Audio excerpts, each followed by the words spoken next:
السلام علیکم، میں ہوں آپ کی ہوسٹ فاطمہ۔ درود پاک کے حوالے سے ہم بات کریں گے کہ درود پاک پڑھنے والے کے لیے 3 قسم کے دریا ہیں۔ اللہ تعالیٰ نے دریاؤں اور سمندروں کی تہہ میں بڑی بڑی نعمتیں اور دولتیں پوشیدہ رکھی ہیں۔ غوطہ مارنے والے ان قیمتی چیزوں کو حاصل کر لیتے ہیں۔ ایسے ہی جب درود پڑھنے والا درود شریف پڑھتا ہے تب وہ 3 قسم کے دریاؤں میں غوطہ لگاتا ہے، یعنی نور توحید کا دریا، دوسرا نور نبوت کا دریا اور تیسرا نور ولایت کا دریا۔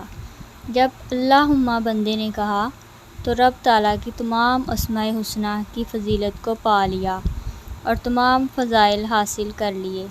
جب اس نے کہا صلی علی محمد تو اس نے نور رسالت کے دریا میں غوطہ کھایا، تو پھر ہمیشہ ہمیشہ کے لیے اس کو رحمت الہی اور برکت ڈھانپ لیتی ہے، دل منور ہو جاتا ہے اور دل و دماغ میں عجیب خوشبو پیدا ہوتی ہے۔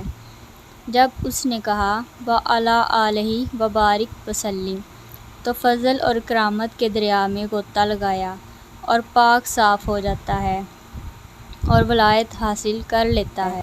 تو میں امید کرتی ہوں کہ میری آج کی ویڈیو آپ کو پسند آئی ہے، تو لائک کریں، شیئر کریں، کمنٹ کریں اور میرے چینل کو سبسکرائب کریں تاکہ میری ہر آنے والی ویڈیو آپ تک جلد پہنچ سکے۔